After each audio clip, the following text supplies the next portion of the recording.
Tangent. The fucking battle event has people, you know, to have all of these. But people like me that can't fucking do this and struggle to do this can't do these. And anyone who's new can't do it, even at the beginning. So anytime they have like this, it's kind of bullshit. Like, god damn it, fucking don't do this shit. Why the fuck does anyone think it's a fucking wise idea to do that shit?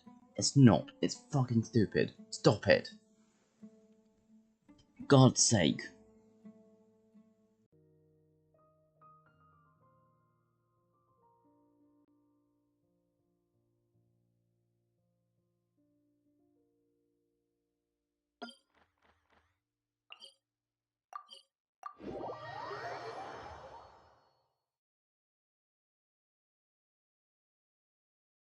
Fuck the fucking wank stain of this. I can't even get to 1,000 points on the first one. Fuck all of it. And people are saying also fuck it as well, so... I fucking hate Genshin when it does arena shit like this. Because then new players, like a lot of people, and players like me that can't do out of this, and people have said as well they can't do it. Can't do it. I think it's just bullshit. Entirely.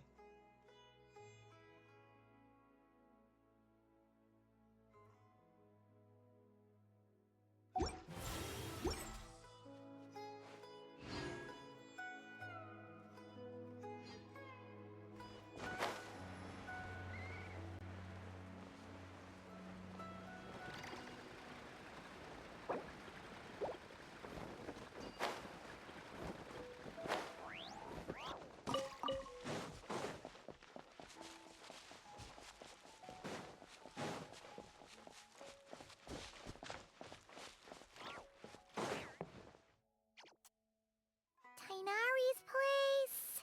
Tainari's place. Ah! Here it is!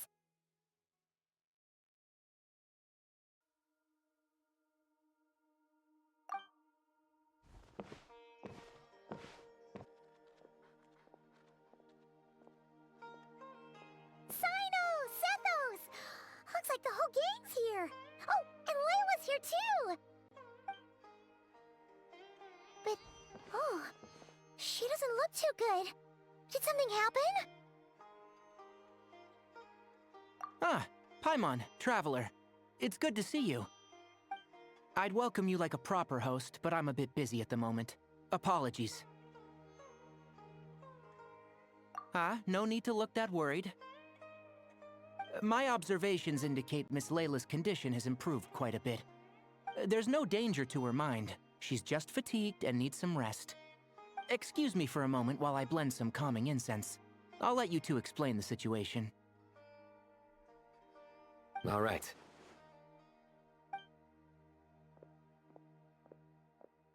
What happened was, Sethos and a few members of the Temple of Silence rescued Layla, who was out in the desert trapped in a state of delirium. She had to be rescued? Oh, that sounds bad. That's all you're gonna say about it, Sino?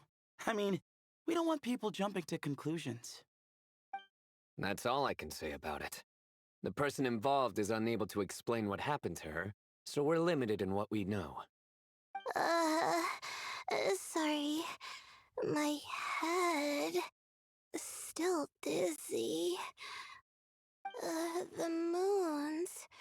The moons... Exactly how many are there?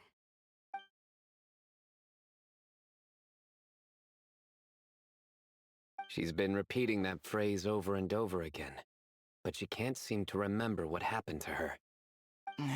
We tried a few things back at the Temple of Silence, but we couldn't recover her memories. Her symptoms are kind of similar to researchers in the Satyavada life state. So we brought her to Tainari, to see if our veteran forest watcher had any other ideas. Tainari is pretty much our last option, so let's hope he can help. Well, the good news is, even if restoring her memory is a no-go, we can help with the headache at least.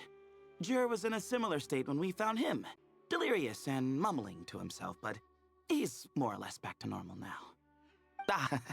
Sorry, I should give you some context first, huh? We should let Miss Layla get some rest. Come with me, you two, and I'll introduce you to the other victim of this incident. Good idea. I'll wait for Tainari here and keep an eye on our patient. All right then, this way.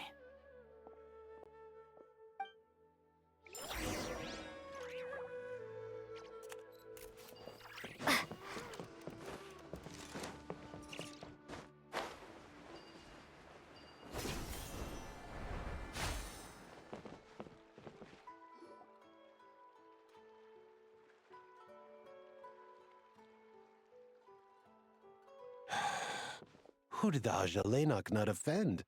I just don't get it. Hey, Jur. Still musing about Aji Laynok nuts, huh? Want me to have Sino come over and tell some jokes? Might help distract you. No. No need. I'm done. Oh dear. Another master of puns. One of Sino's card buddies, actually.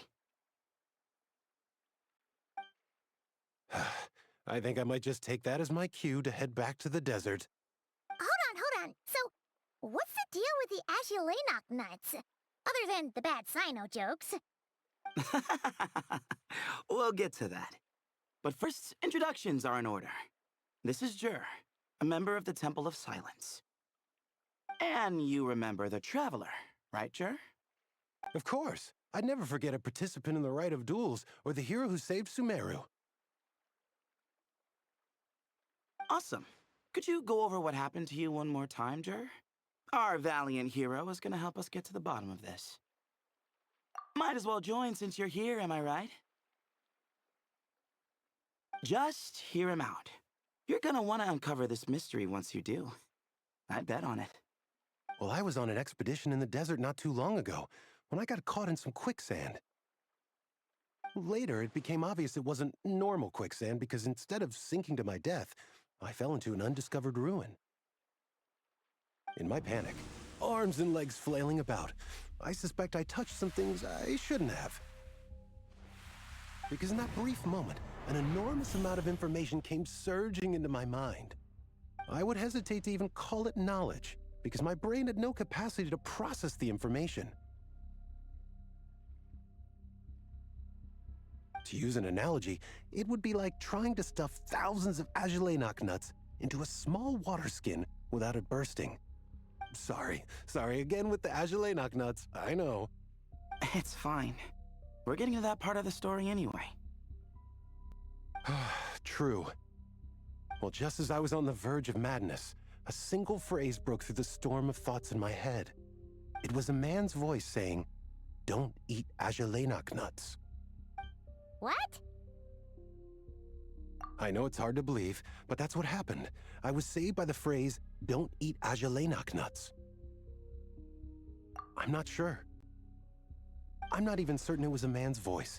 It's hard to remember now that I've been repeating it so much myself. Anyway, the good news is I no longer feel like my head is going to explode. Of course, the bad news is that phrase has been stuck in my head for the past few days. Wow. But doesn't it have the opposite effect? Like, the more you say don't eat it, the more you want to eat it? Yes, that's exactly right. Whoever the voice belongs to, I don't know what his deal is with those nuts. Well, the world's a big place. There's bound to be people who don't like sweet stuff. I suppose. Strangely enough, I'm starting to think the voice belonged not to a man, but a cat. A cat? Oh, I think I know who it is. That's the question, isn't it? What would a cat be doing in an abandoned ruin It's- like that? You know who's cat. Just as my mind was reaching its breaking point, I could have sworn I heard the God sound damn of a it. cat guiding me to exit.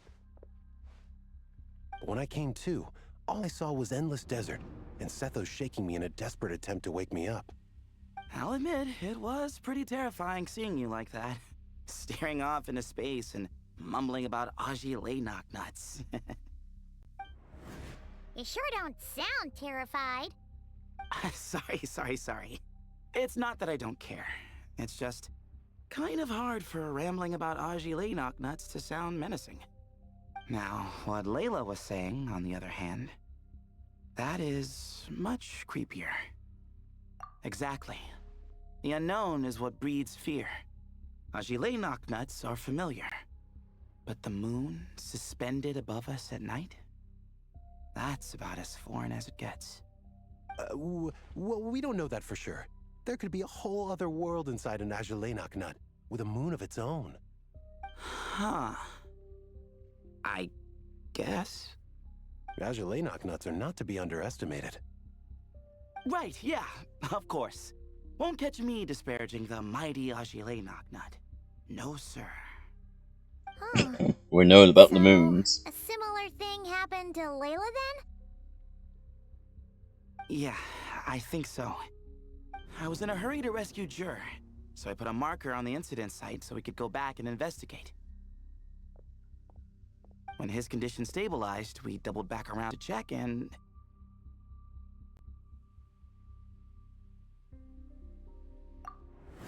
Exactly. Multiple victims with the same symptoms at the same location. It wasn't hard to conclude that something is seriously wrong with that place.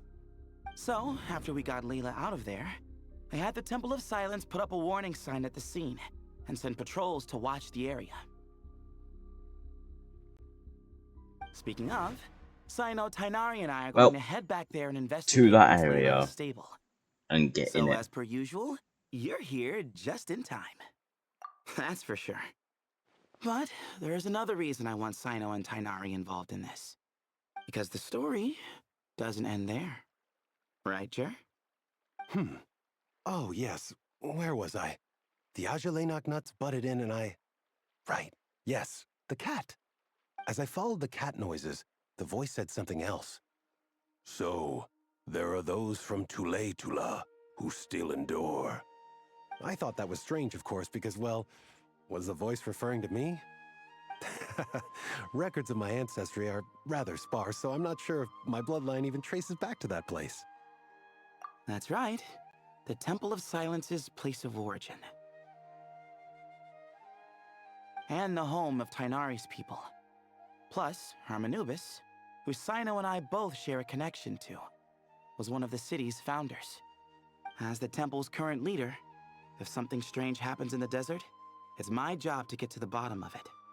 But it turns out, a lot of people have a horse in this race, and I'm not leaving any of them out. See? Knew you'd join. But yeah, that's all we know about Jur's situation. Tainari should be done on his end. Let's head back and check on Miss Layla.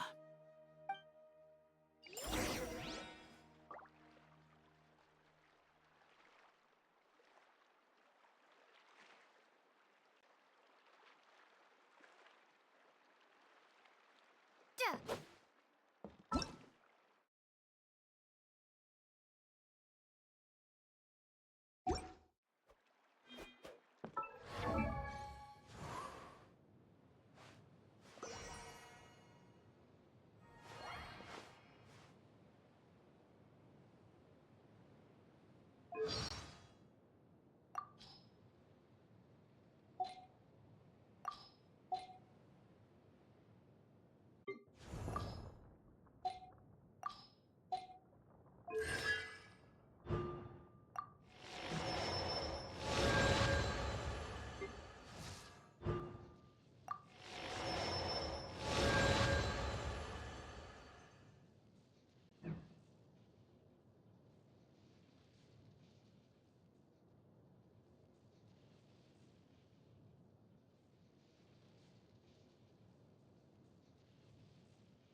How are you feeling?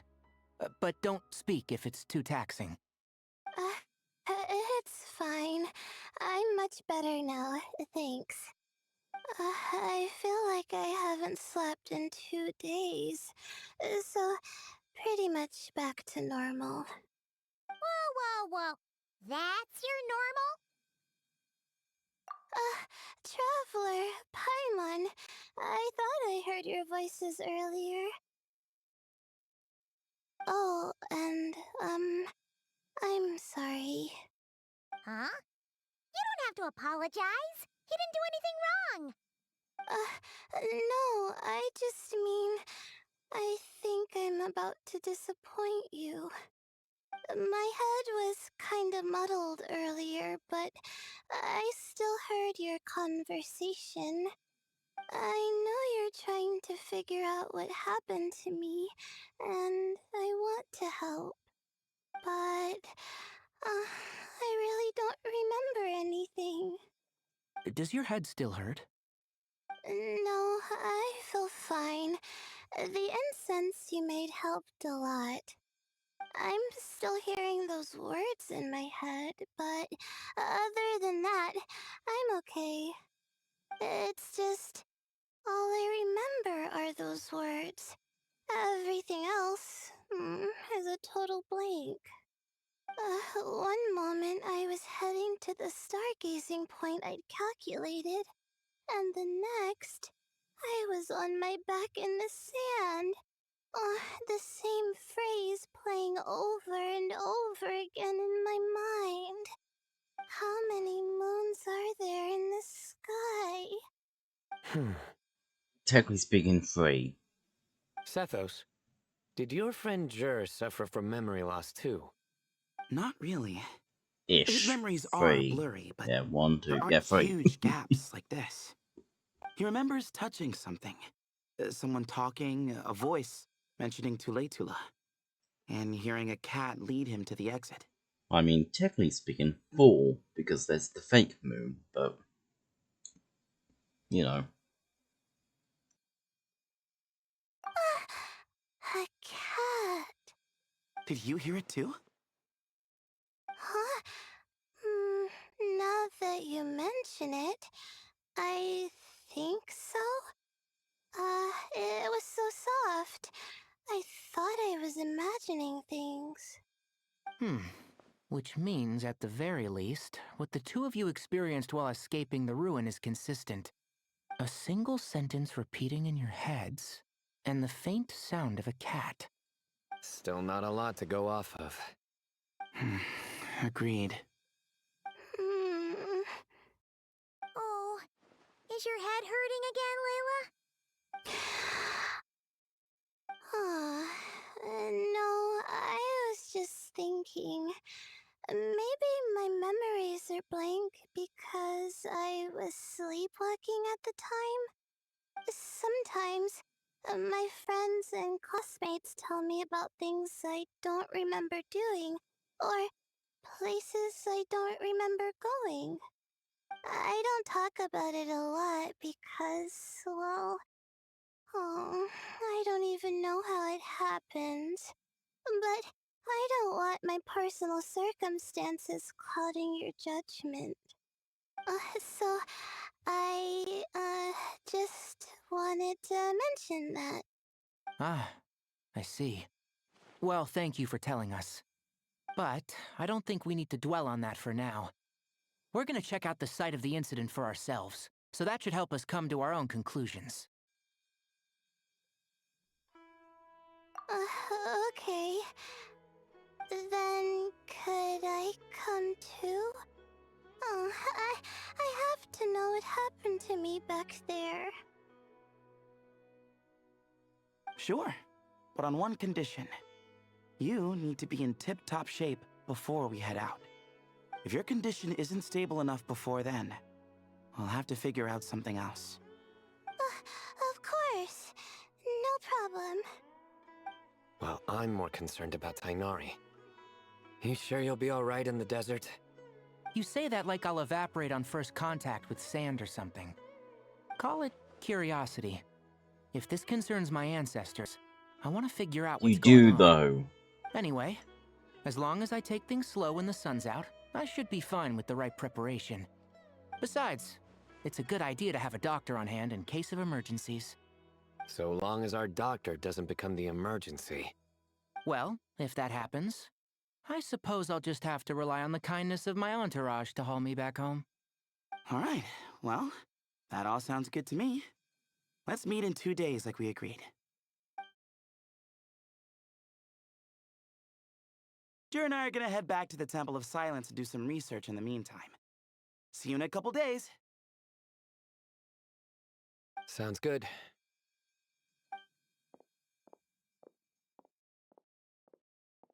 What about you, Layla? If you feel like you need more rest, I can arrange a room for you to stay in. No need. I've asked enough of you as it is. Besides, I feel a lot better. I should make it back to my dorm, no problem. You sure? Don't push it too hard, or you might end up sleepwalking along the way. Don't worry, I'll be fine. I have other things I need to do anyway. Like letting my advisor and classmates know that I'm fine, adjusting my stargazing schedule, things like that. If I don't get it all done, I doubt I'll be able to sit still, let alone stay here and get some rest. I'm not so sure that's... Ah, a much better idea. Thank you, Traveler. Of course, if anything starts to feel off, come back for a checkup right away. You'd better listen to him, Layla, or he'll feed you tasteless slop as a punishment. Punishment? You're the one who caught a cold. You're supposed to eat light when that happens. Besides, with your nose stuffed up like that, you couldn't taste anything to begin with. Huh, is that so? And here I thought it was an in-taste-to-no issue. Should have seen that coming. You're off the clock, so now it's time for puns, huh? Oh, brother, not this again. Don't worry, Paimon. I understand. If you want me to stop, then Then? you'll have to call a plumber. Tell them someone's gotta pipe down.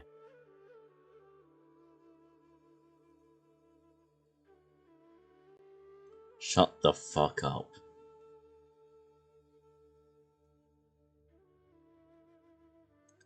Shut the fucking up. This is getting more insufferable by the second. Put a sock in it already, please.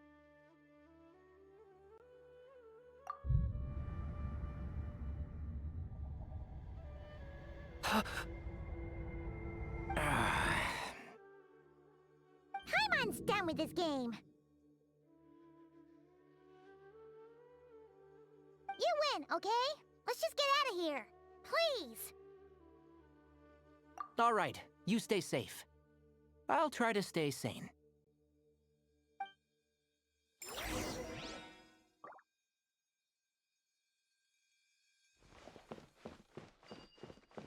Sure, that little girl must be leaving soon.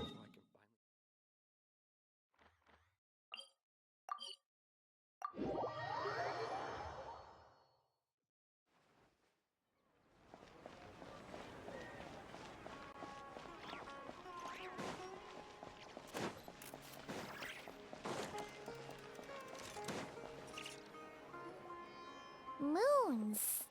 Azulenak nuts. Moons. Azulenak nuts? Are the moons going... nuts? Oh no! Looks like Paimon's caught the brain bug too! She can't stop thinking about those two things! Oh, Paimon's gotta clear her head.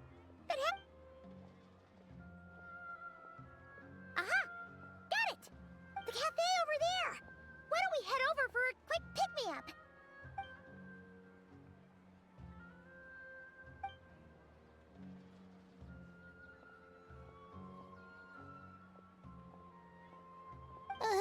Sorry. I feel kinda tired all of a sudden. Wait, is it because of all Paimon's muttering just now? Oh, sorry. The coffee will be Paimon's treat, okay? Hey, you make it sound like Paimon's stingy or something.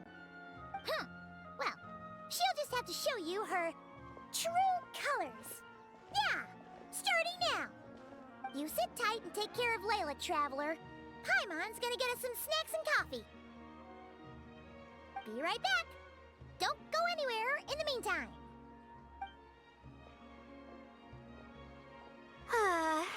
She's pushing herself again as always. Saw right through me, huh?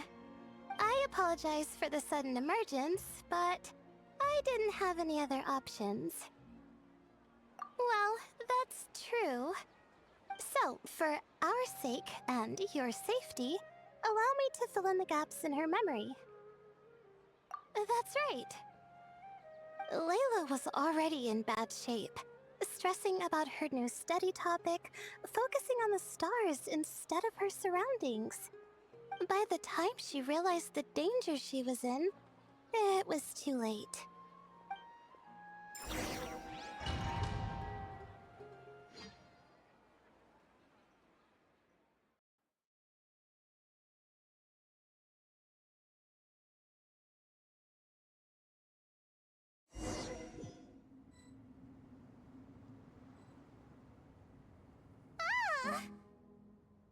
Quicksand near the ideal viewing spot?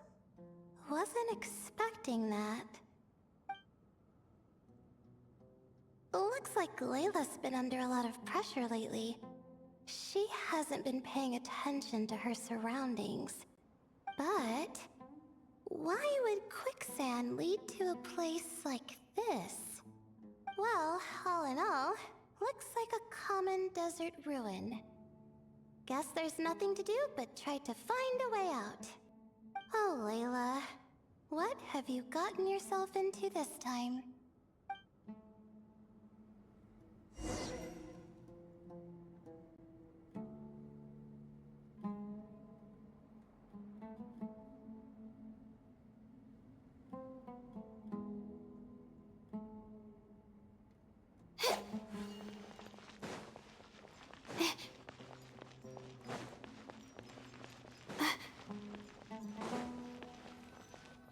I think this door can be opened using the device next to it.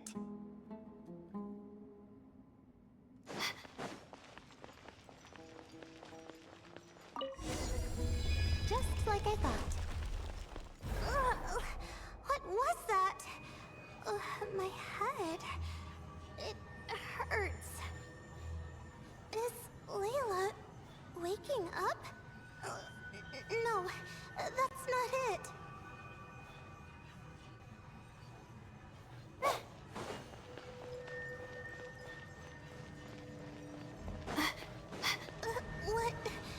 What's going on? It's too much. I don't understand.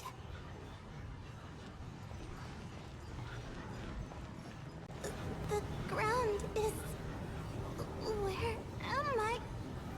It's spinning.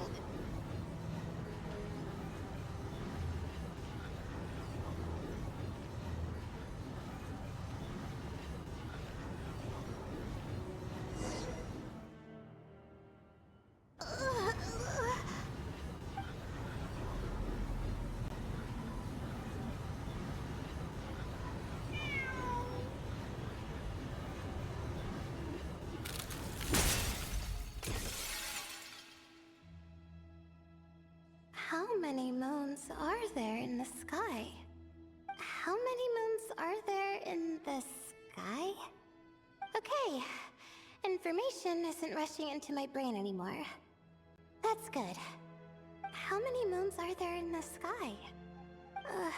My head hurts, but there are no more dark spots in my vision, and I can see in front of me. Still, how many moons are there in the sky? What's going on? The same thought keeps popping into my head. What does it mean? How many moons are there in the sky? Isn't there just one? A cat? I think there was one earlier, too.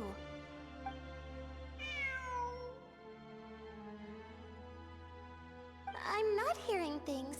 It really is a cat. But what is it doing here? How many moons are there? No! Stop it!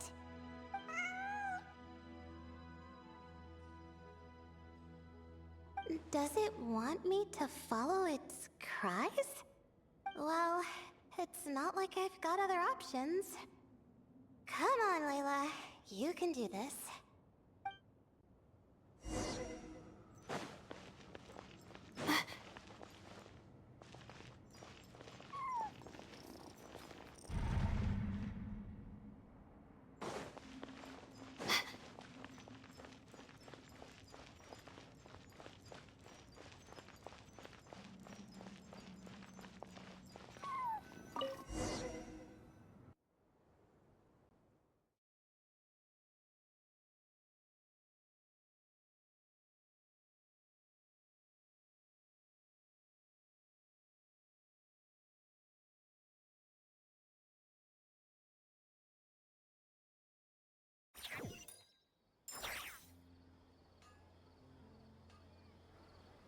And so I followed the cat's cries to find my way out. It was quite a kind creature. It didn't even leave until the other me started to wake up. Thinking back, it all started when I touched that device. I've heard fellow students talk about it before. How the desert is full of objects that do strange things. Sometimes it's just a minor inconvenience, but other times devices like that can cause massive trouble. Of course. I forgot how much adventuring experience you have. Still, carrying an umbrella doesn't mean you can't get soaked, so just be careful and stay away from unknown devices. No need to thank me. You and Layla are about to head into dangerous territory together. You need to be safe so she can be safe. Well, I think that about sums it up. And just in time. Your coffee's here. Traveler! A little help over here?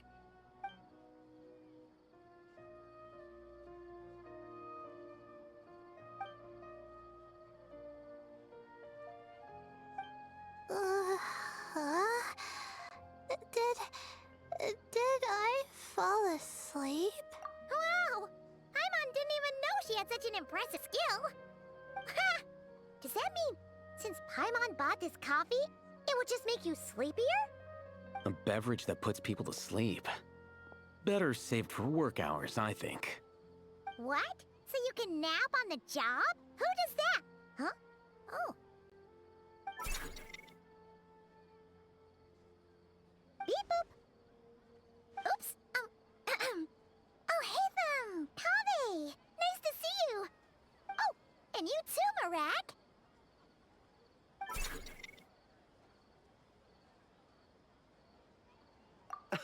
Sorry. Hope we're not interrupting anything. Miss Layla, you don't look so good. Is everything all right? Oh, I'm fine. I was sleeping just now, so I'm still a bit... Ah, I see. And we woke you, didn't we? I'm sorry. We shouldn't have been so loud. No, you didn't. I didn't mean it like that. Sorry.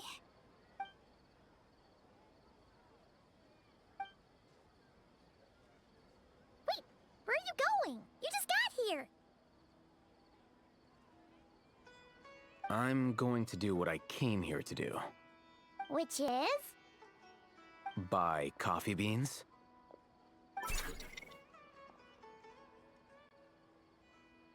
Huh? You're going too? Marak! Fine. Run off with him. See if I care. Well, looks like I get you to myself.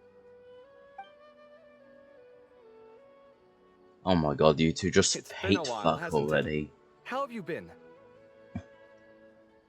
So, a busy life of adventuring for you, and a busy life of academics for Miss Layla, is that right? Oh, is something wrong? Ah, the desert's not always the friendliest place, that's for sure. And from the look on your faces, I'm guessing this problem's not resolved?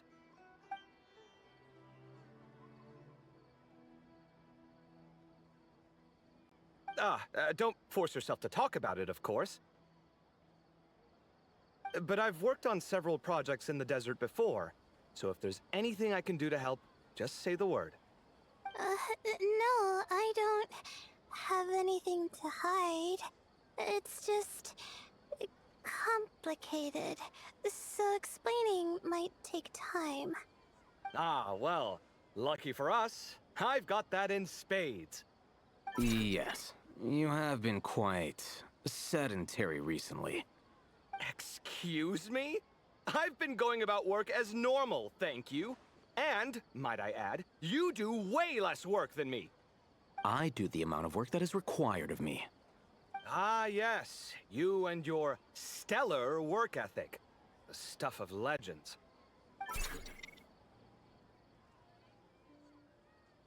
Oh, now look what you've done. I've lost my train of thought. Where were we? The problem in the desert. Wait, you were listening earlier? Oh, we're giving the silent treatment now? Mature, very mature. Continue, Miss Layla. Kiss, I'm damn it. curious as to how this incident unfolded. What did I tell you? This one doesn't have enough to do. Alright, well...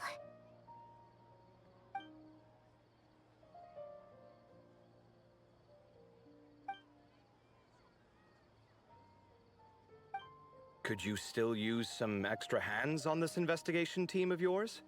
Huh? You want to join, Mr. Cave? That's right. I think my experience studying desert mausoleums could be of some use here. Al-Haytham's expertise in ancient languages could be helpful too. Besides, I consider you all to be my friends, and friends are supposed to help each other out. Wait, I'm involved in this now? Oh, please. Fuck you, I know yes. you. Half the battle was over the minute you said you were curious. We couldn't stop you from joining if we tried. Well, you've got me there. Besides...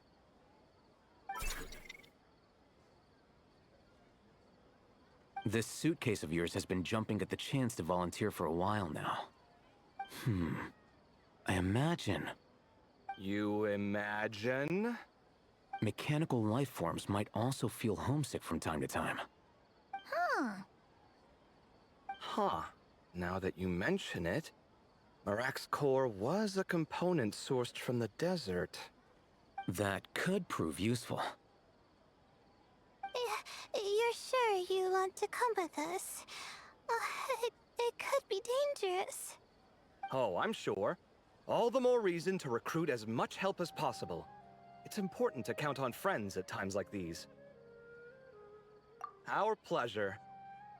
It's a plan, then.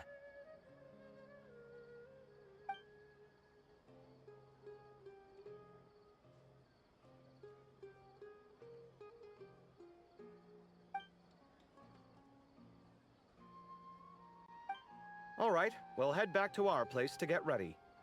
This one hasn't been on a trip in a while. Chances are, he doesn't even remember how to pack a suitcase. I'm not worried. It'll get done. Somehow. Would it kill you to help every once in a while? I do help. It's called moral support. Oh, of course. And I am ever so grateful. Goodbye, you three. We'll see you soon!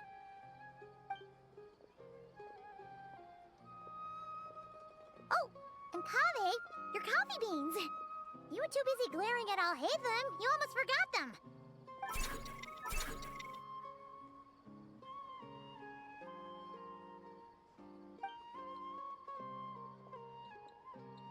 Well, we're pretty close to the academia now. I should be fine from here. Thanks for the coffee, Paimon. I feel much better now. Right. I'll follow the doctor's orders. Or try to, at least. With the blessing of the stars, I hope we all get a good night's sleep.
Looking at the map, we should be getting close.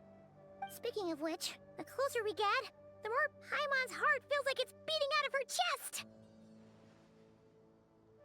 Excitement! Yeah, sure, that's it. Oh look, it's Tainari and the others. Everyone's here bright and early. Yeah, the desert's a pretty harsh environment. Better to travel at night and beat the heat. Hey everyone! We're here! Ah, right on time. You don't need to worry about me. It's not too hot yet, and I'm properly hydrated. All right, we're just waiting on the two people Miss Layla mentioned, and then we'll be set.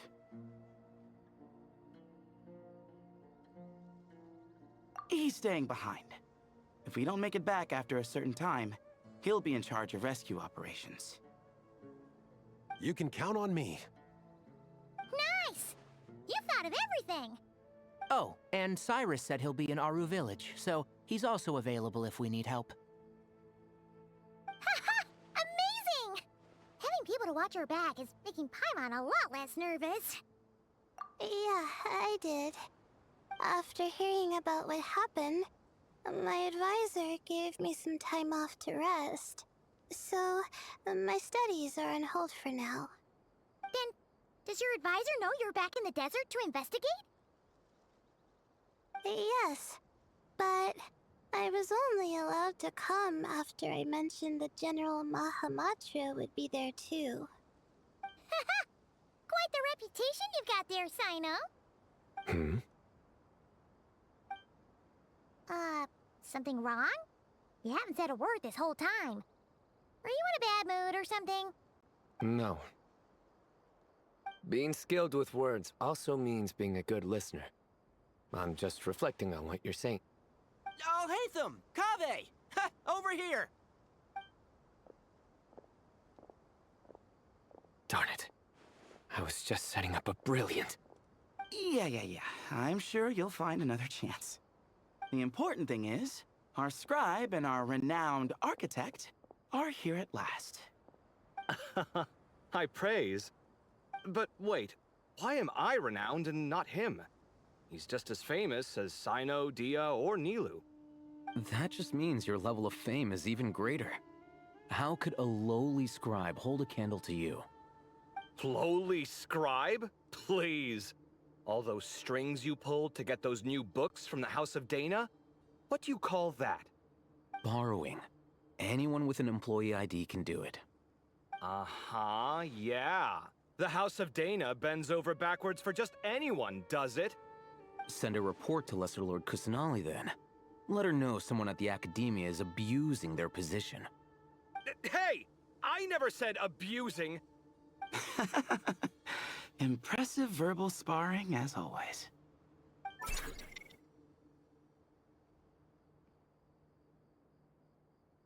Oh, hello to you too, Marak. Well, looks like your assistant is raring to go, Kaveh.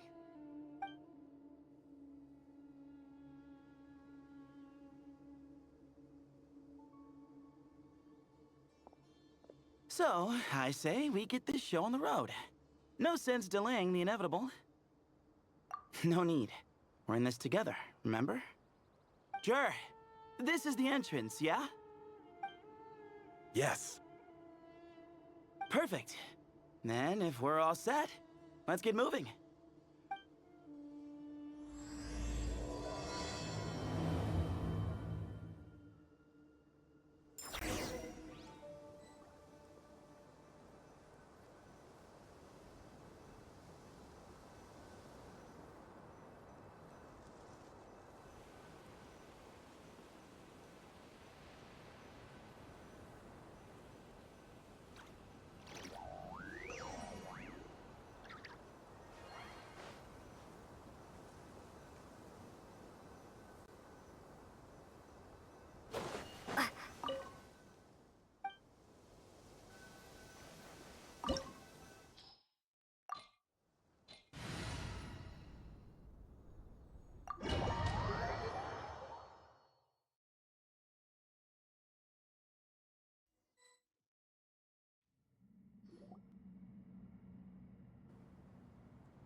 Paimon's mouth is full of sand! Ugh. So that's what falling into quicksand feels like? If this was quicksand, we would have struggled to breathe. No. I think this was regular sand, and we didn't sink into it. We fell through it. Into this place. Agreed. In other words, sounds like a you problem, Paimon. Ha ha, very funny. No, wait, Paimon's the only one. Ugh. Ha! See? What? I'm the only one with sand in my shoes? Yeah, right.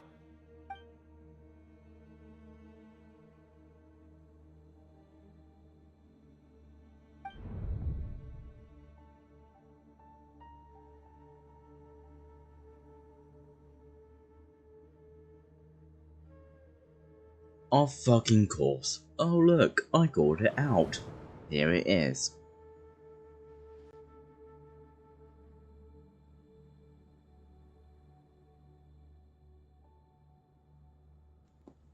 Totally different cat, but still.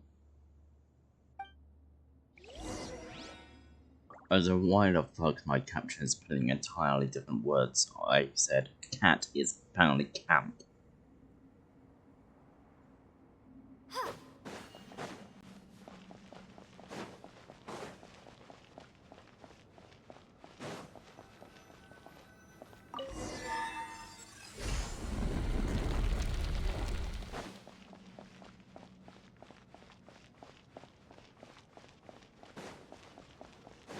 Whoa! There are monsters here?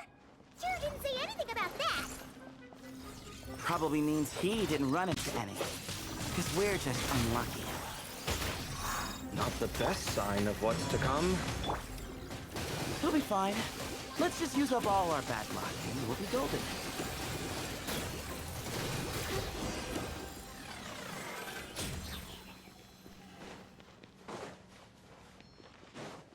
Let the show...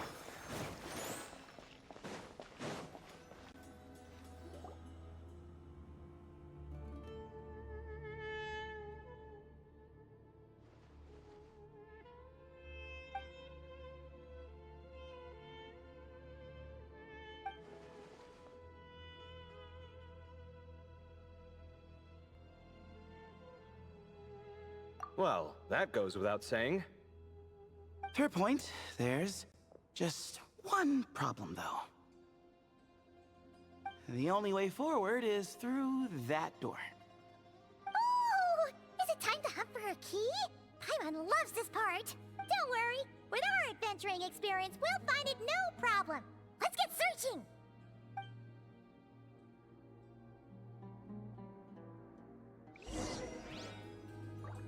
Marak, wait!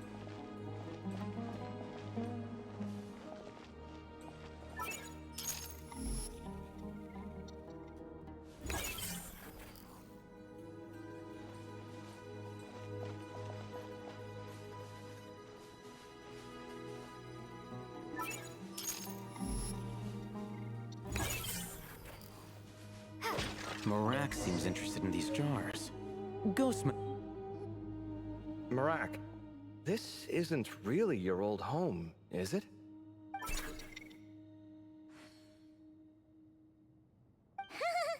No idea what that means, but Marak does sound pretty happy. So, mechanical life forms do have the capacity to miss home. A novel discovery. Well, with Marak leading the way, we should be safe, right?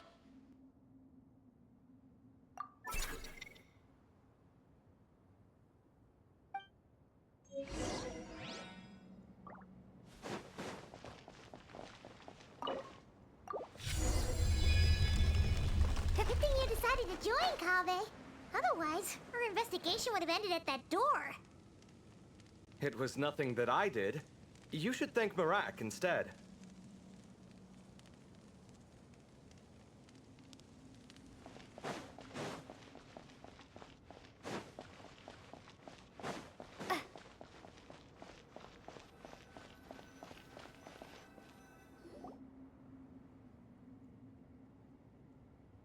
Hold on. At this rate, Paimon's gonna lose her title as best guide to a mechanical suitcase.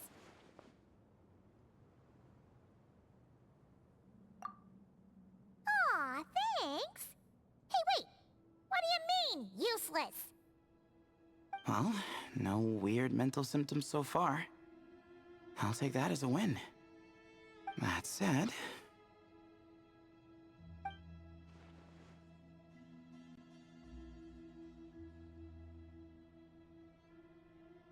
There are 3 doors here.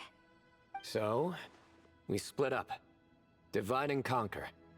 Otherwise, this whole thing is in ruins. No pun intended on that last part. I swear. Yeah, that might be our best option. Good idea. And the minute things go south, we go back the way we came. Ooh, this is getting exciting! So, who's teaming up with who? Paimon calls dibs on the Traveler!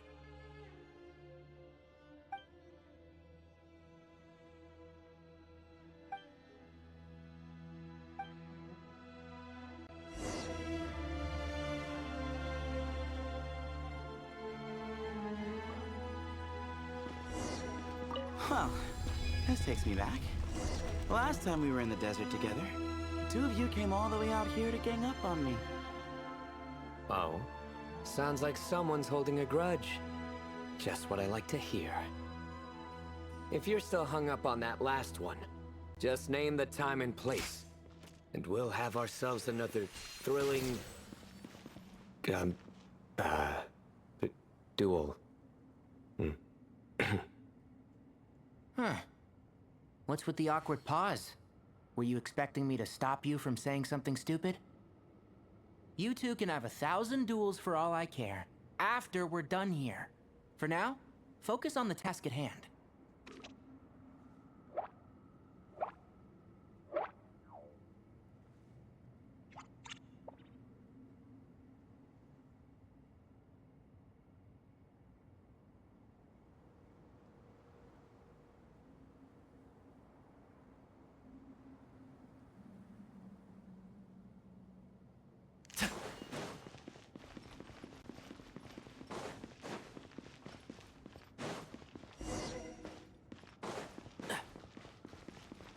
Keep up.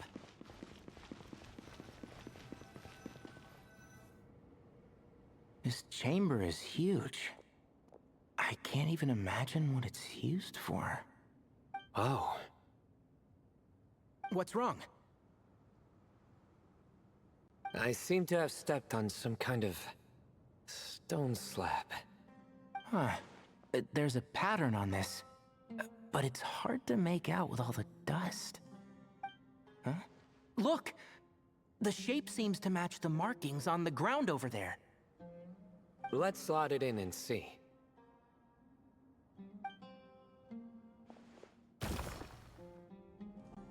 And we have a match.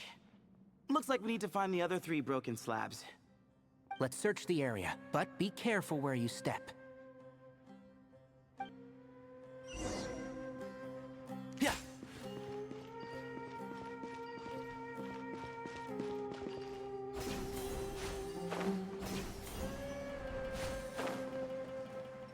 Ooh, got one. Ouch, but watch out. The edges are kind of sharp.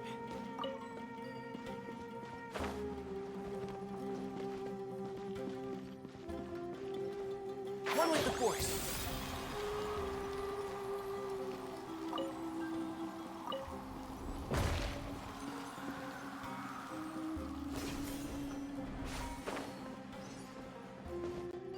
I've got the 3rd piece.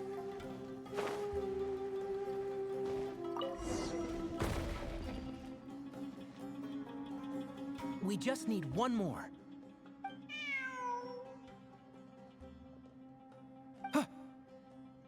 If we get the black Look, cat, a cat. Could it be they'll- the same one Jer mentioned? those I who don't recognize think we need to each worry other. about startling him. He doesn't seem afraid of people. Yeah. If anything, it seems like he wants us to follow.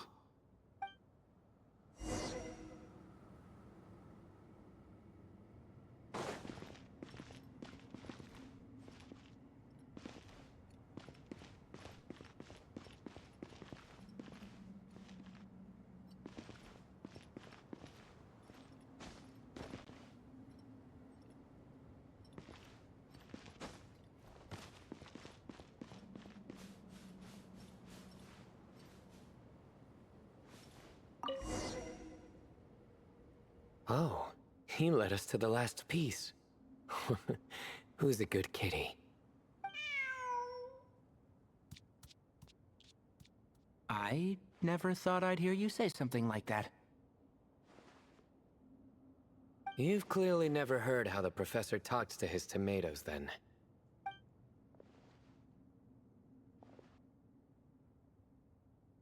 All right, well, that's that.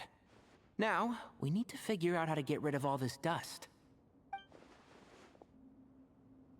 Behold, the great Vayu Viastra. Be honest. You've been waiting to say that for how long now? Just activate the mechanism.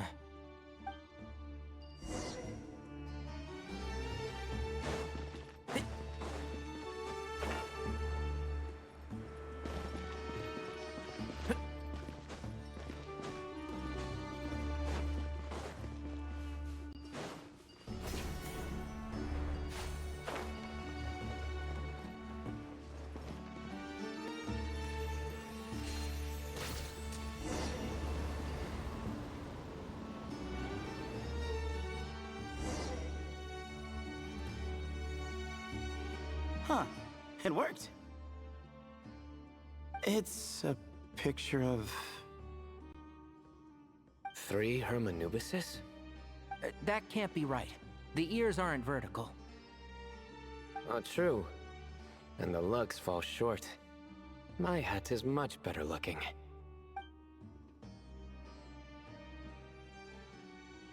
A goat, an ibis, and a crocodile. Oh, wow. Our botanist knows more than just plants. Riveting observation. I was just thinking.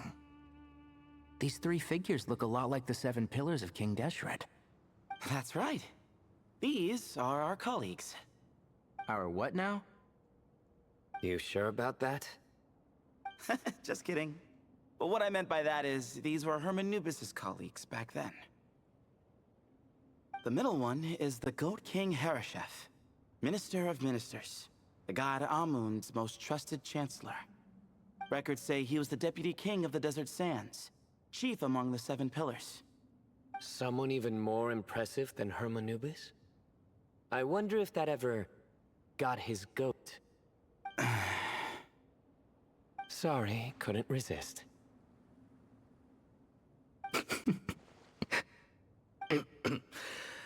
Okay, that was a good one. Wait, really? I've got so much more where that came from.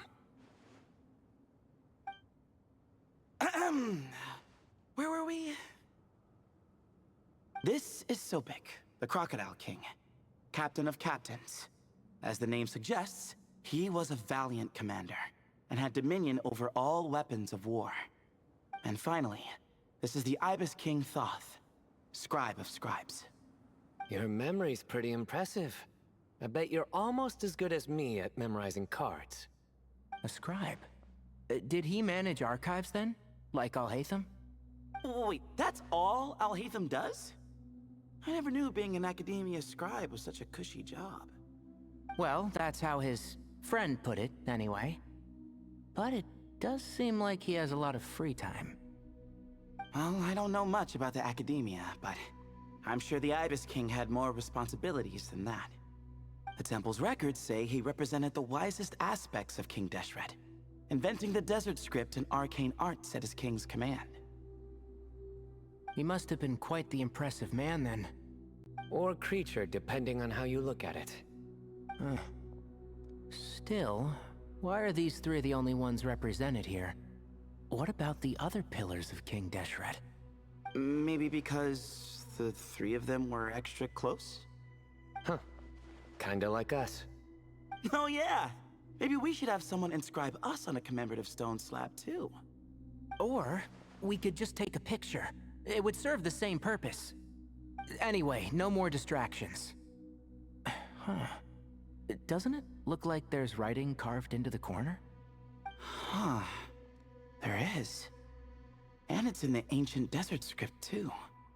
Looks like the Ibis King left you some homework. Give me a sec. I'll try and translate it. The ministers are unvirtuous.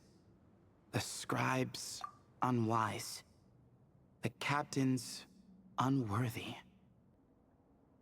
My end is not humanity's end. Hereby bestow upon you all the far side of eternity. Wait, so they went to Aru? It doesn't sound like it was their idea. The far side of eternity is said to be the final land of dreams for all desert dwellers. But if such a place did exist, wouldn't it also be an inescapable prison? Yes, and based on the writing here, it's clear King Deshret wasn't pleased with these 3. This gift he bestowed upon them seems more like a punishment. Such is the power of a king, I suppose. Which means the goat's the one who got in the end. Huh. Yep, not as good the second time. What? Impossible. Well, looks like that's all we can learn here. Should we keep going? Yes, no time to waste.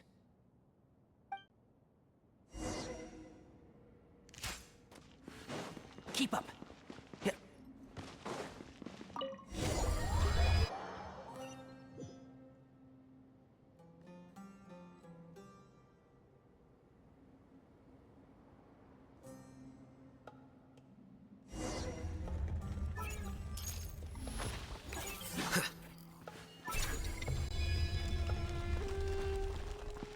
Jeez, who knew a suitcase could be so fast? Marak is nothing like this when it comes to housework. Hey, wait up! A scout's job is to take the lead. Just let Marak figure it out. Easy for you to say. I'll be the one doing the repairs if something happens. Why don't you go scout ahead then? When I think of a comeback, I'll let you know. Oh, Marak stopped. What is it? Found something? Looks like something covered in sand. Let's get it out then. Come on.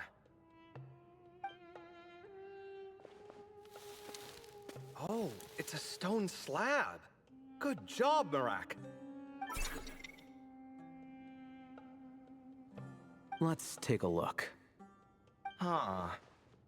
Looks like this part of the picture goes over there?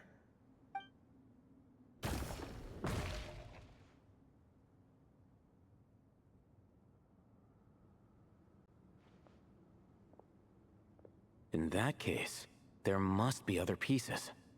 All right, and let's look around. Hey! Why are you sitting down? I thought Marak was helping. Oh, so you do know what that word means. Great. Are we supposed to just sit back while Marak does all the work? No, I doubt you could do that. Exactly. But I can.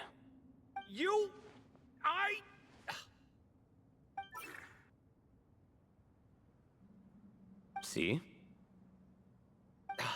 It's all coming back to me. How insufferable it is to work with this no-good, do-nothing... We could be more efficient, I agree. I'll work on this piece. You take care of the rest.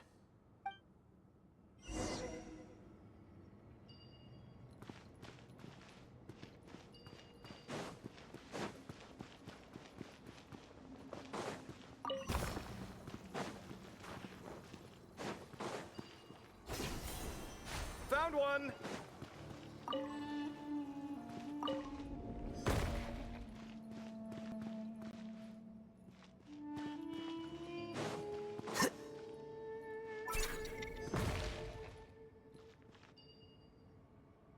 Good teamwork. Looks like we found them all. The pieces fit together like a glove. But we can't see what's on them. Turn around. Huh? Look. Oh, I've seen this before. It can create strong winds. Just what we need to clean off the slab. Come on, let's... Hey! Don't worry about me. If I sit here, I won't be in the way. Oh, you don't want to be in the way? Then sit right in front, so the device can blow you straight back to Sumeru City.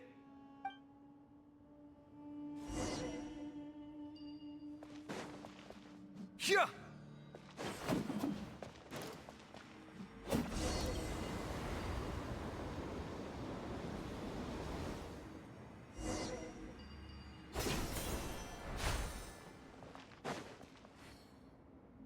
Done. Huh. That's one big cat. And there's a shattered crown.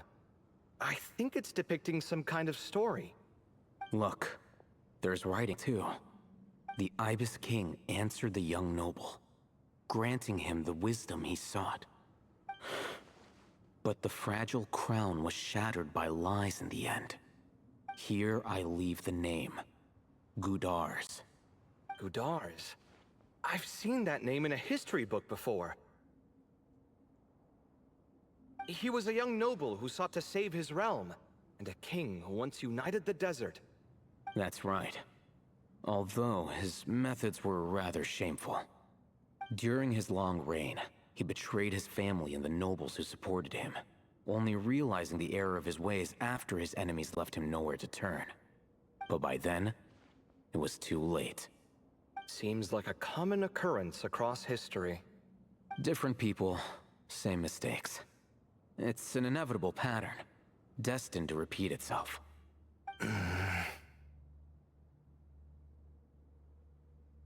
The writing mentions the Ibis King, but a cat is depicted here. Does that mean... So far, what's depicted on the slab seems true to history. In which case, this cat is either a proxy for the Ibis King, or a manifestation of said king himself. Exaggeration is a common method ancient records use to highlight a being of higher status. And as we know, Layla and Jur both heard the sound of a cat while escaping the ruin. You're saying the Ibis King, one of the legendary 7 pillars of King Deshret, is here, still helping those in need? I'm saying we can't rule it out.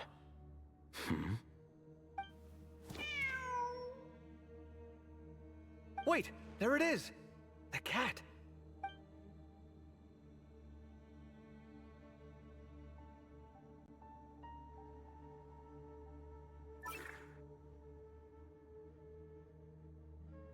Ah! Marak went after him! The cat's showing us the way forward. Come, let's follow. Okay.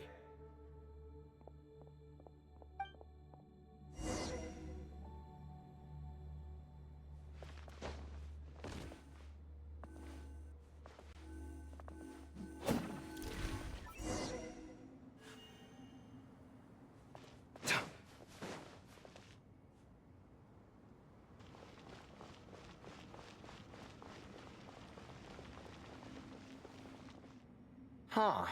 The cat's gone. Yes, but look where he led us. Oh. Another slab. It looks similar to the last one.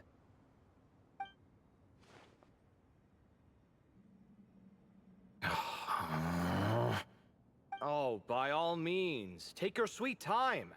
Wouldn't want you to overexert yourself.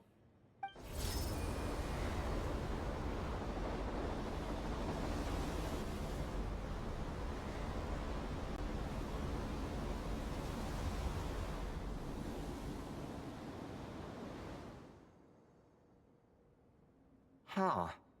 The scene depicted here... Seems to be a different tale.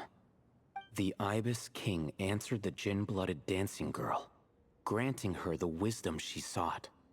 But enemies plotted to kill her close kin.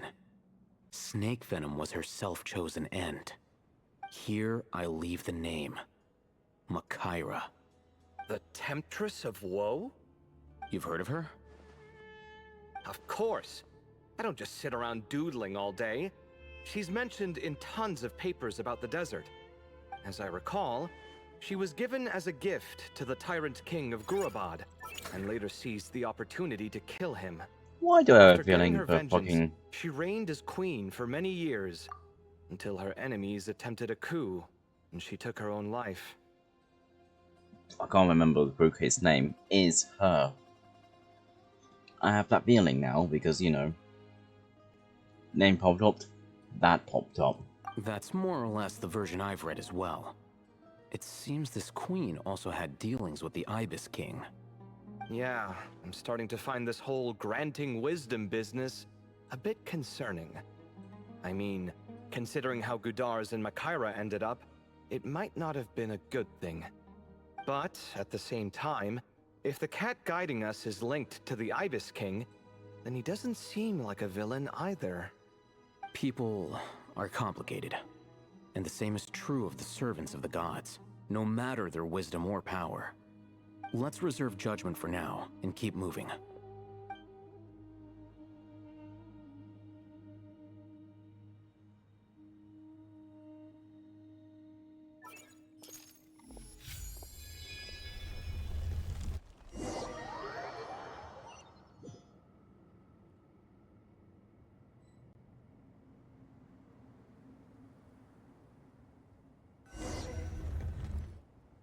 Oh, Paimon meant to ask earlier. Have your memories come back, Layla? No, sorry. To be honest, nothing about this experience feels familiar. Besides, my focus is the stars, so I don't spend a lot of time exploring ancient ruins. Guess that makes us the senior researchers in this scenario. Stick close, alright, Layla? Okay.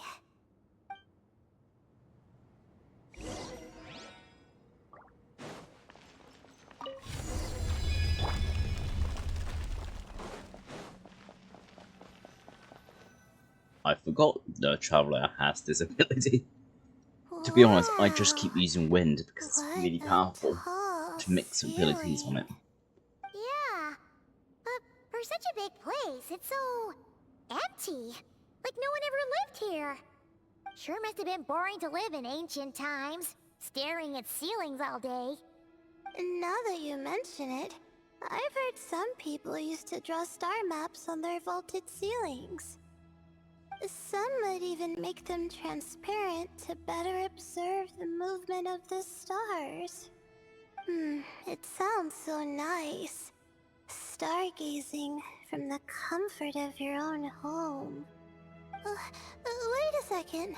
I think I see something up there. Huh? How is Paimon supposed to do that? Oh, right. Flying. Duh. Alright. Sit tight, everyone. Adventurer Paimon will be right back.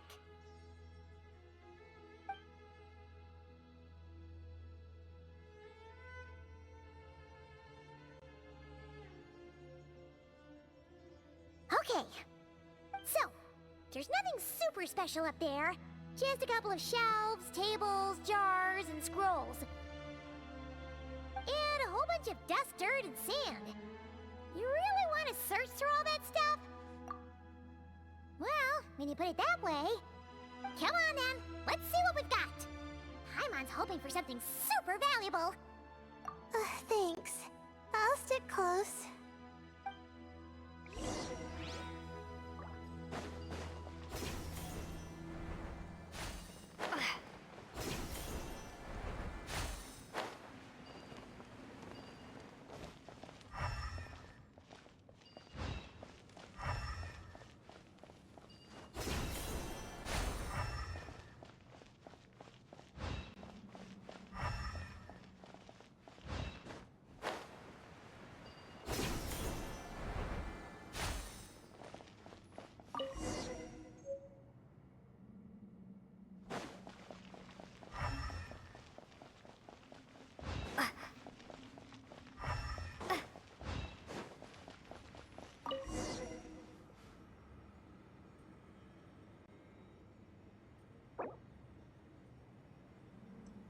That ability, this ability, doesn't get used so much now, doesn't it? It kind of makes me forget, kind of makes me think that the developers kind of forgot.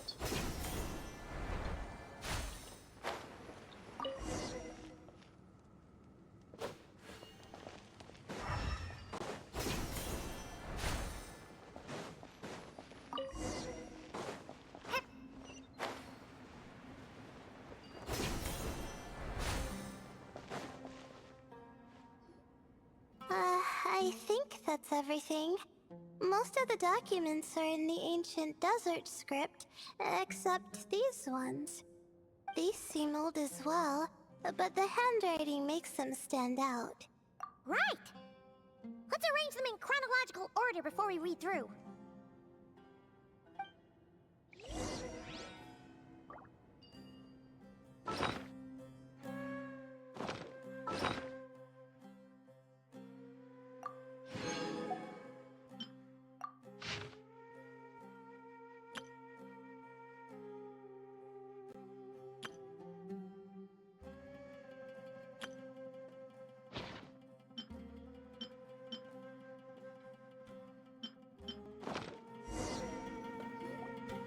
Okay, now let's take a look.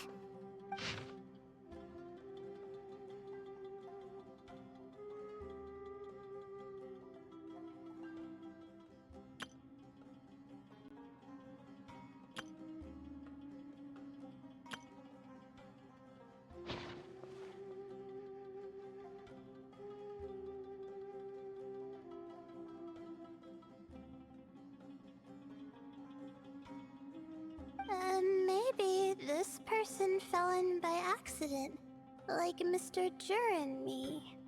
Yeah, maybe. But they don't sound super worried about their situation. So, either this person's an ace adventurer, like the Traveler, or some kind of super optimist. An optimist, huh? Oh, I wish I could be that sort of person.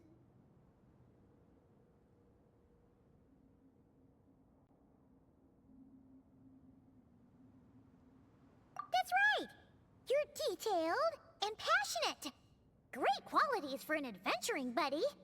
This Optimus seems super obsessed with exploring every corner of this place. That could have gotten them in big trouble for all we know. Well, I appreciate the compliment. It's almost magical how words like that can make you feel like you can do anything. I only wish that magic could last a little longer. Until I figure out my new study topic, at least.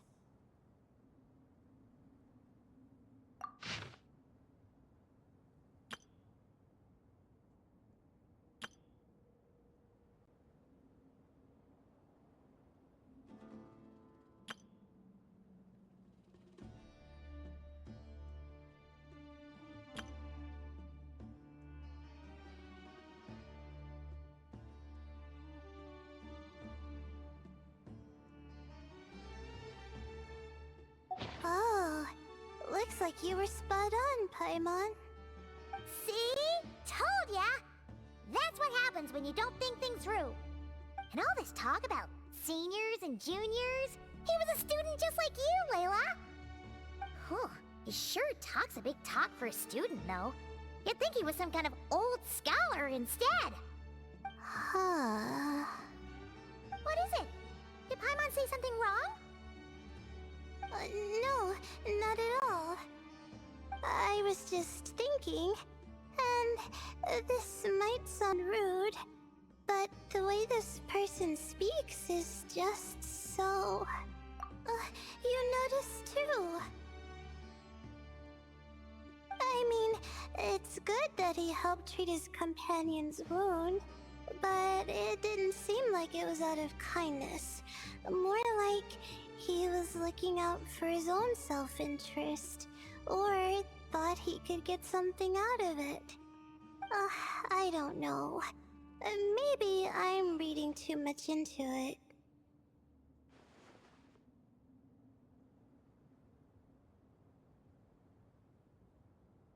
Yeah.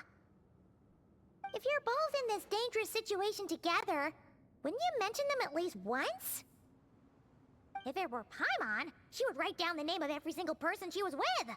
No one would be able to get away.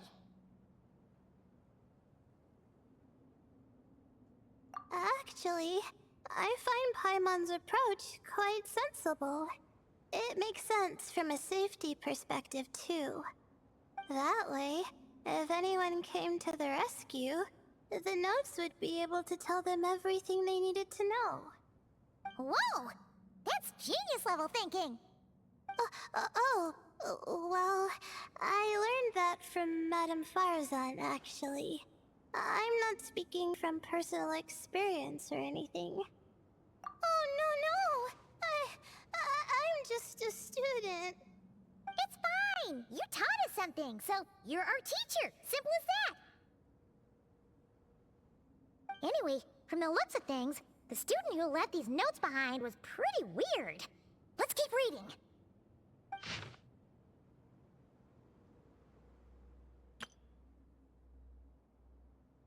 Whoa! Hang on! That's a lot of information. Paimon needs a moment to take this in. The Ibis King. So... did this person actually meet the Ibis King here?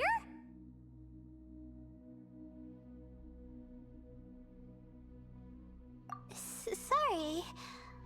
Who? Jeez, not again! Stop teasing her, Traveler! You know she was asking about Nefer. Anyway, Nefer's, a friend of ours. And she's mentioned the Ibis King before, but not in much detail.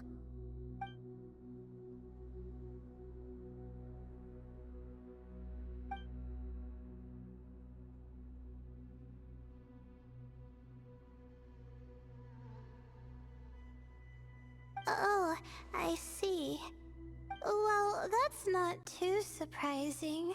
Most people in Sumeru know about King Deshret, and most in the academia have at least some knowledge on the 7 pillars. Legend has it, King Deshret ruled the desert at the head of several wise retainers, guiding their people to pursue the limits of wisdom. He also left behind treasures for future generations, which continue to be relevant in nearly every research discipline. Now, this message indicates this student and his senior were rescued by the Ibis King. But to think it's possible to meet him in a place like this... We don't know when these notes were written, but didn't the 7 pillars disappear a long time ago? Yeah, the notes made it sound like his powers were restricted. Also, the mention of this form? What is that supposed to mean? I'm not sure. Let's keep reading.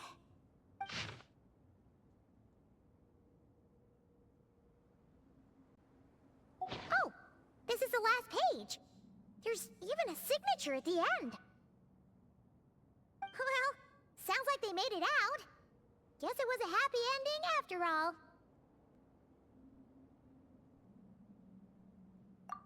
Wait. But it says, the Ibis King cannot be trusted. Huh.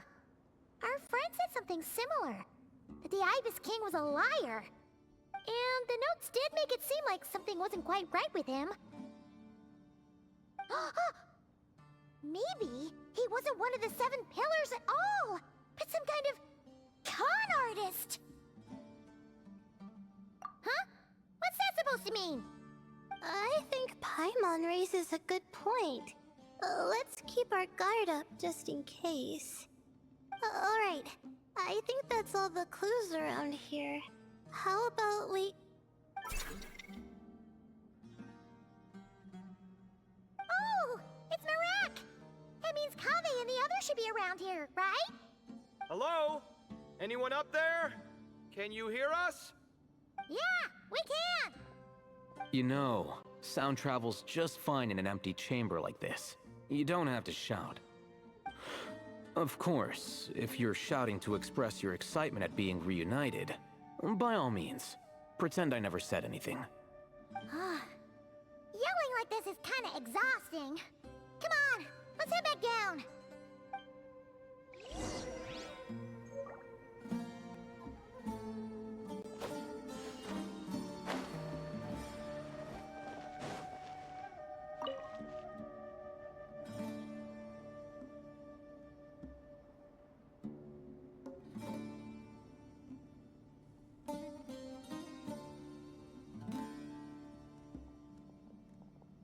Wow, we all ended up in the same place, huh? Yeah, what a coincidence. Indeed. Or as I like to call it, the chai factor.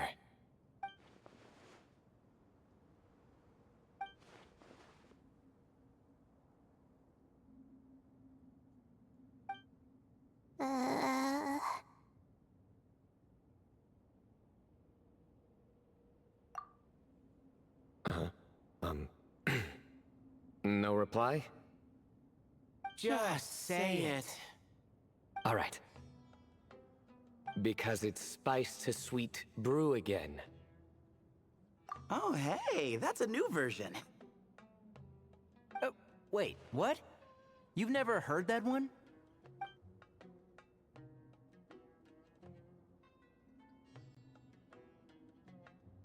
What are you looking for?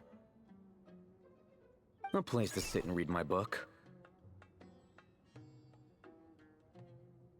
Oh, great. What else is new? Well, looks like everyone made it through unscathed. Let's take this chance to get some water, rest a bit, and discuss what we learned. Sound good? Yeah, let's debrief.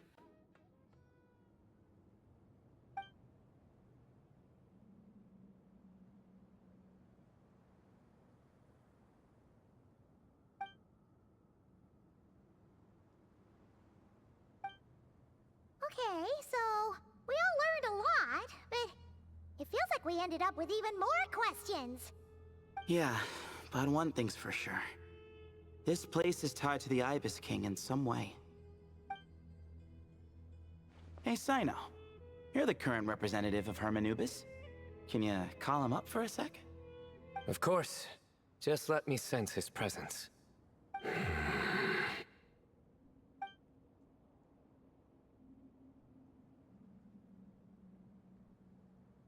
Just kidding.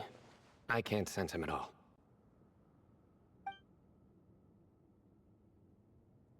Jeez, Sethos. Did you set him up for that one? What are you, a two-man act? Sorry, Hermanubis isn't like the Ibis King. He can possess me, but I can't talk to him whenever I want. Oh, truly? Does that mean he's gone? I would have liked to What the reminisce about fuck? old times with him. Ah, the cat! It speaks! Ugh, of course it speaks. In fact, it is not an it at all. You do me a great offense. My apologies. Esteemed cats, sir?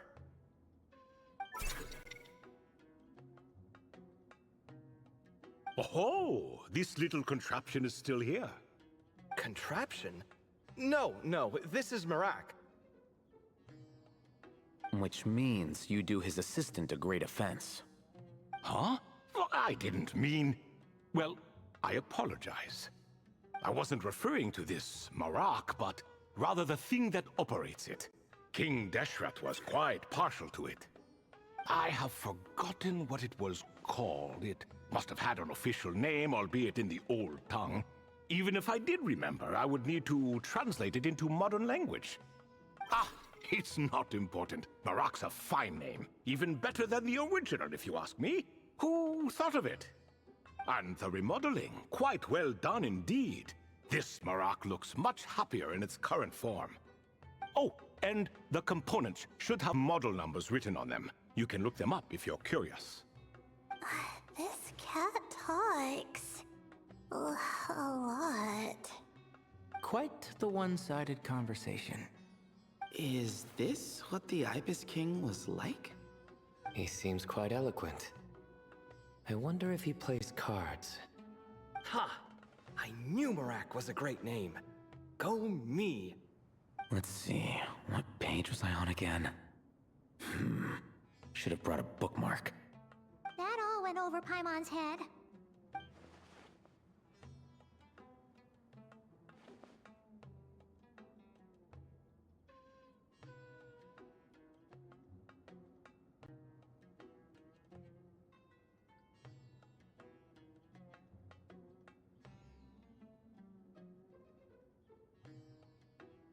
Hello indeed.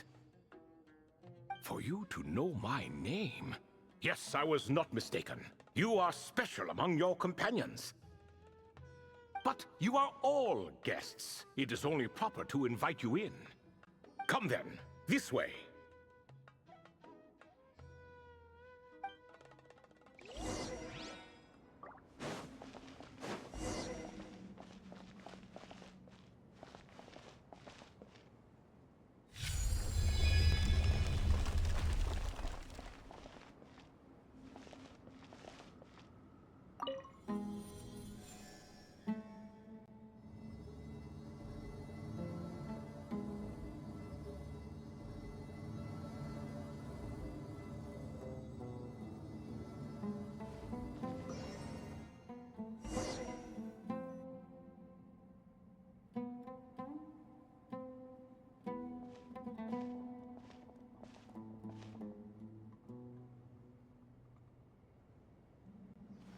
Welcome to my humble abode.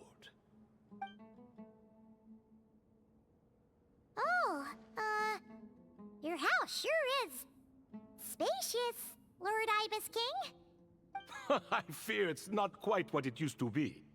In fact, it has long ceased to be my home at all. It belongs to the descendants of the cats I once raised. Such adorable creatures, aren't they? Take the one I'm borrowing here, for instance. A chubby fellow with such lovely fur. Anyway, Tradition dictates that a special guest such as yourself be presented with a gift. Alas, it's a first-come, first-served basis, you see. I fear with the passage of time, none are left. What? So the treasure's gone already? Treasure, you say? Not an inaccurate description. Yes, and no. I have the power to grant gifts inaccessible to the masses. The only requirement is answering a question. Not a bad deal, yes? Of course, my questions were given unto me by King Deshret, who in turn received them from the Mistress of Flowers. There are 3, and no more. What causes our rise and fall? What obliterates love and hate? What determines truth and falsehood? The more he talks, the less Paimon understands. I see. That must mean Gudars and Makaira managed to answer 2 of the 3. Another who understands. Oh, so that's the event those 2 slabs are depicting. Ah, priests and their records. A singular obsession, and quite boring too. After being imprisoned within Aru, I could, on occasion, take the form of a cat to converse with those around me. But I despised speaking to them. No conversational skills whatsoever. Now, humans like you who stumble in here from time to time, you are much more interesting. Hold on, we're getting off topic again. The 3 questions you just mentioned? What are they for, exactly? Ah, that is a story that begins with King Deshret. And we're in for another long one. Nostalgia for the past is common to us all, is it not? And our king, he was such a proud, solemn man in those days. He watched us speak of the present and the future, of the wisdom we possessed or were about to obtain. We were his proud retainers, confident in our belief that, so long as each one of us used our abilities to the fullest, progress was inevitable. Yet, King Deshret's ambition was not destined to be allowed in a closed-off world such as this. So nothing went as planned. In fact, from the beginning, there were signs an outcome of this nature was inevitable. Because although there were 7 pillars, one was forever absent. Al-Ahmar would insist the Dendro Dragon Sovereign was one of us, but the dragon herself rejected that idea. Huh. Like a card you can never seem to draw from your deck. More like a card that was never in the deck to begin with. Alas, that's just who Al-Ahmar was. There was nothing we could do about that. And I always preferred chess to cards. In the end, life grew unbearable for our king. But, of course, those who remain must continue to live on. But subjects like us were less fortunate. After all, the fate of a retainer is decided by the king, including the chance to walk away. So it was then that King Deshret had Kroko, Goti, and I locked up within Aru, where we remain to this day. Kroko. Goti? Ah, of course. You're more familiar with their full names. Sobek, the Crocodile King, and Hereshef, the Goat King. And let me tell you, when it comes to chess, Hereshef was a habitual backseat strategist, always spewing nonsense from the sidelines. Well, Sobek was all too quick to take his terrible advice, to the point where I was the one who got accused of cheating. Chess is an exercise in patience, and that man couldn't sit still to save his life. He could never excel at that game.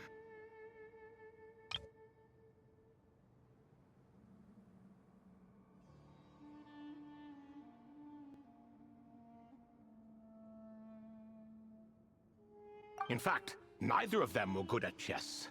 Even so, we played together often.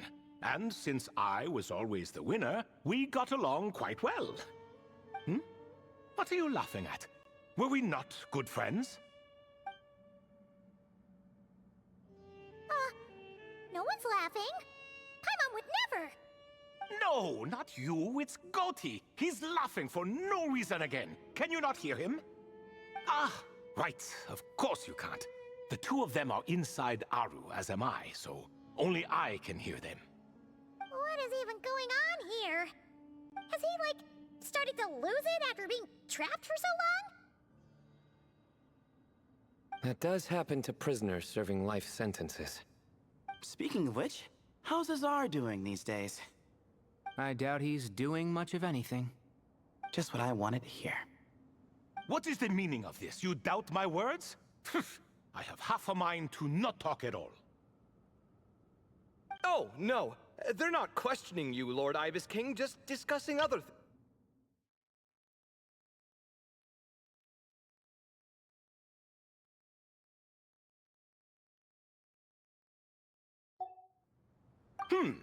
In that case, where were we? Getting to the part about the 3 questions. Hopefully. Ah yes, we're almost there. Before I entered Aru, King Deshret said I could be released from my eternal seal if I chose humans who could provide the I correct forgot about answers that. to those 3 questions. Dude. Yeah.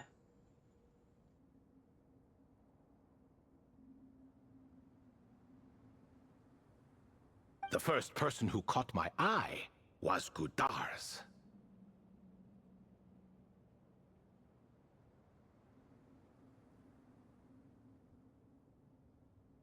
I asked him, what causes our rise and fall?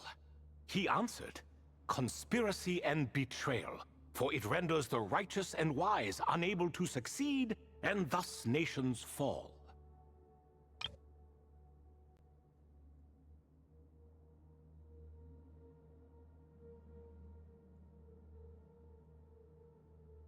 I found his answer quite interesting, so I bestowed upon him the power to deceive. The second human I chose was Makaira.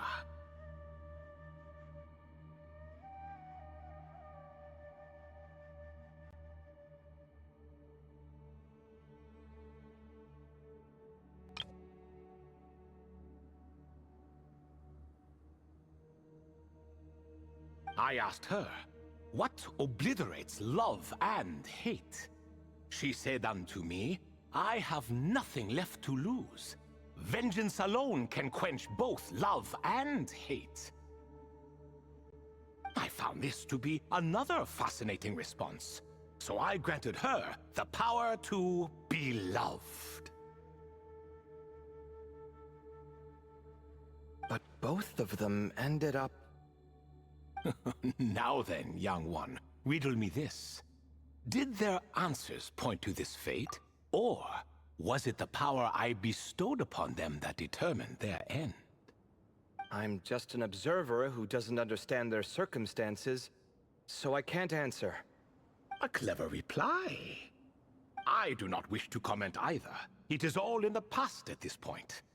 My only wish was for their answers to be acknowledged by King Deshret's rules, and bring me one step closer to freedom. As for the final person, her fate remains to be seen, so I will not reveal her name.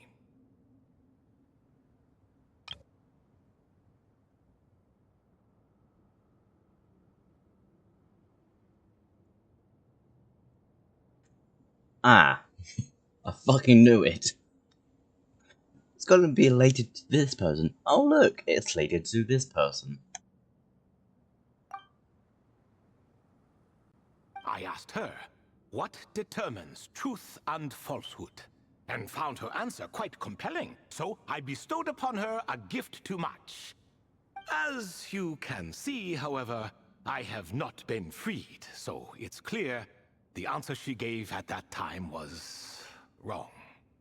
But, alas, 3 people were chosen, and 3 questions were asked. So now all I can do is wait. Wait until her wisdom is in line with the rules set forth by my king. Until she has found the true answer to that question. No wonder there was no third stone slab then. Or perhaps you're just not ready to include her in the story. Though, that might be a generous interpretation. Well, it's not merely because her story remains unfinished.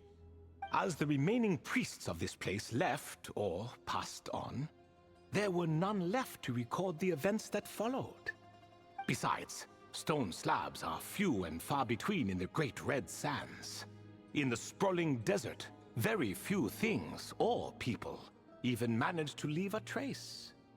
But sometimes I can't help but wonder, if that young man from several centuries ago had been willing to answer my question, would I have left Aru by now? Wait, so there was someone else? Of course, it has been thousands of years after all. All sorts of people have stumbled upon this place, but I only chose the special ones. That young man had such a singular intelligence, though his companion, by contrast, was rather average. The author of those notes we found? The student named Zandik?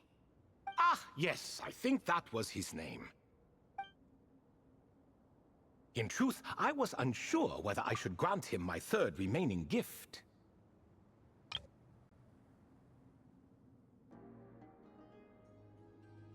He was, of course, exceedingly clever, but he was also mistrustful and narcissistic in equal measure, and there did not seem to be a line he was unwilling to cross.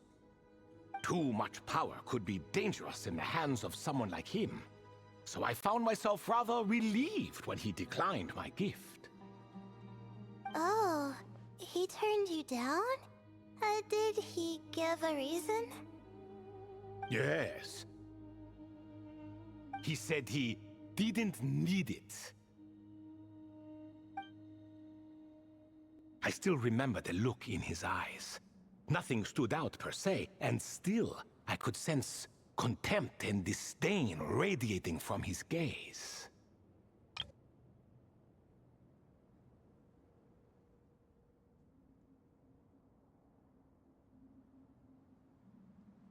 I could not give an exact reason, but on instinct I just knew. It would not end well to get close to a man like that. So, I tricked him. Stick close to your companion, I said. Only the descendants of Tulatula can come and go as they please. Leave him behind, and there is no escape for you. So, does that mean his companion wasn't a descendant of Tulatula? Oh no, that part was true. The lie was in the other half. Anyone can enter or exit this place. There are no restrictions. I saw that his companion was exhausted and was concerned Zandik might leave him behind. Or worse, that some other accident might befall him. So I made up an excuse to prevent Zandik from going a step too far. Oh, and speaking of, Sandik's companion had the same blue hair and pointed ears as you.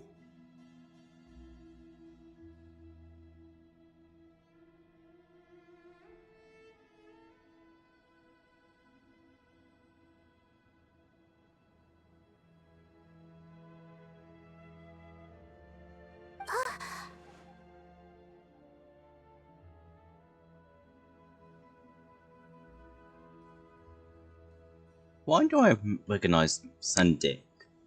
Oh, whatever.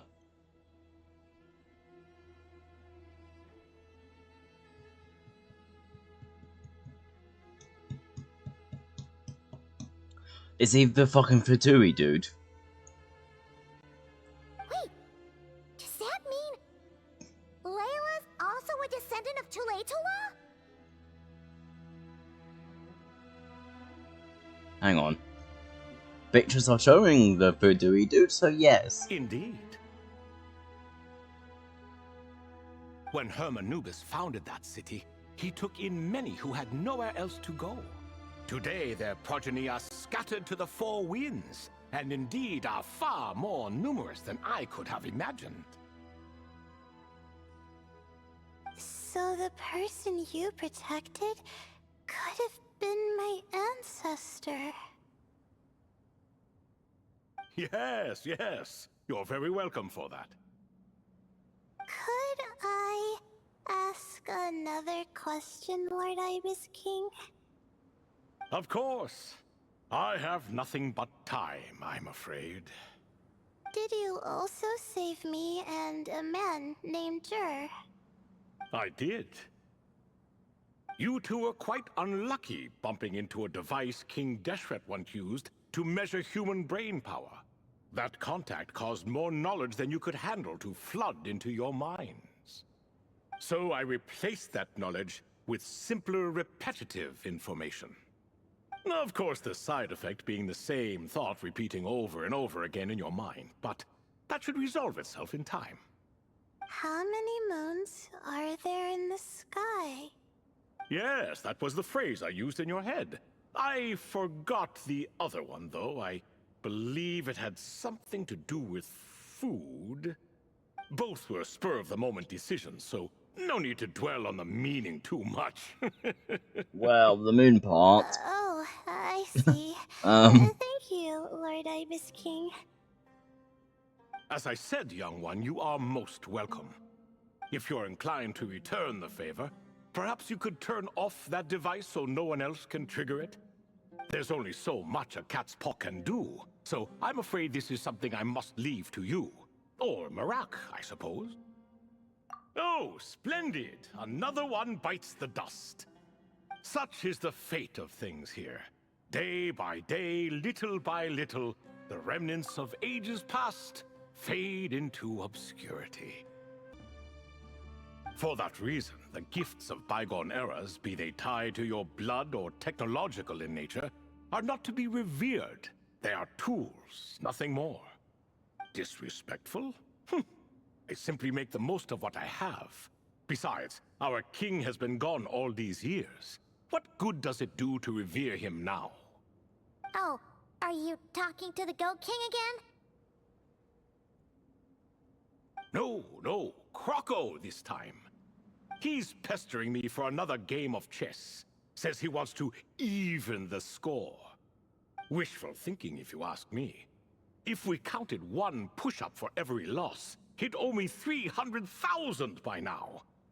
Of course, that's just a rough estimate. I've never kept count. It appears that's something you like. Being someone unable to be defeated. I suppose so. All right then. Time for me to extend my winning streak, and for you all to head home. In truth, deep down, I know even the answers to those 3 questions will not change my fate. But that is for me to reckon with. Go on now.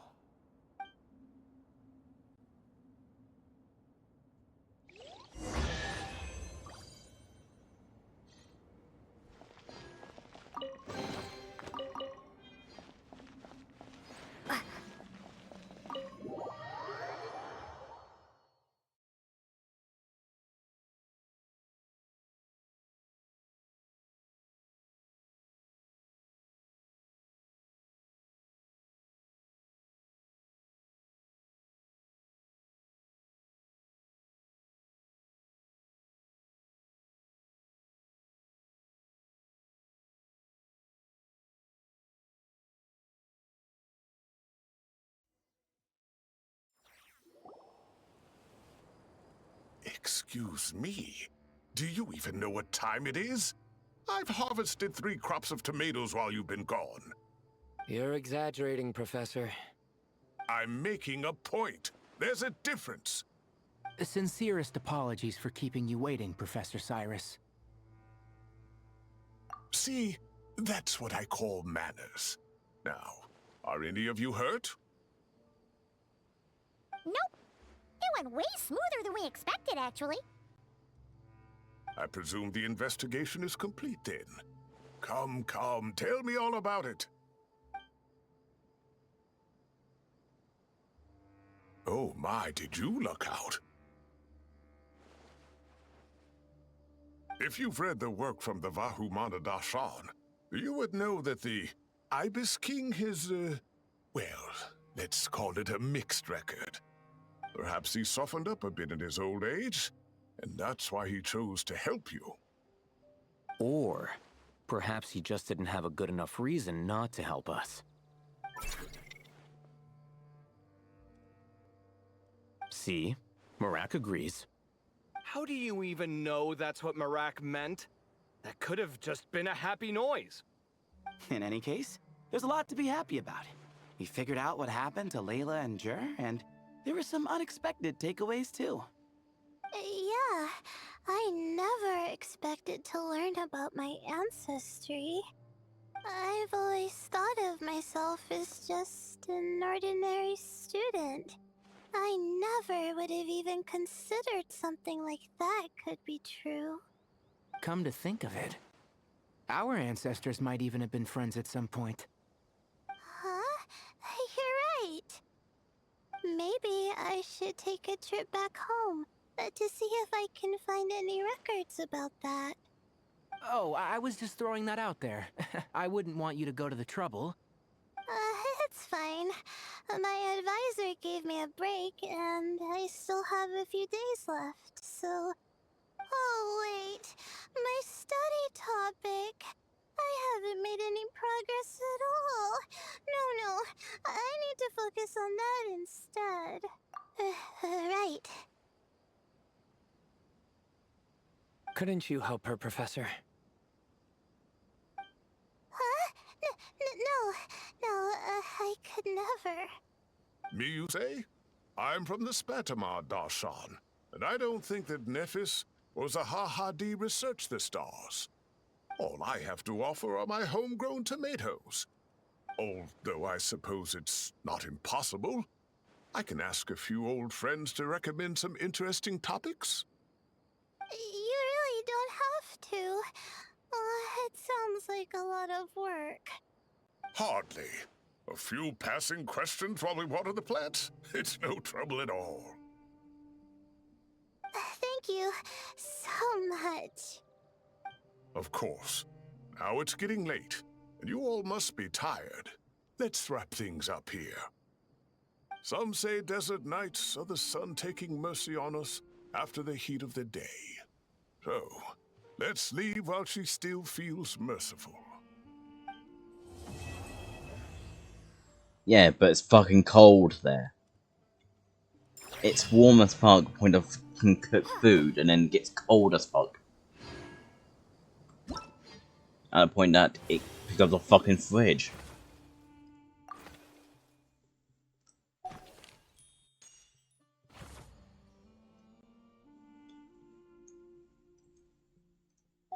But that's the end of it, because fuck getting that last bit.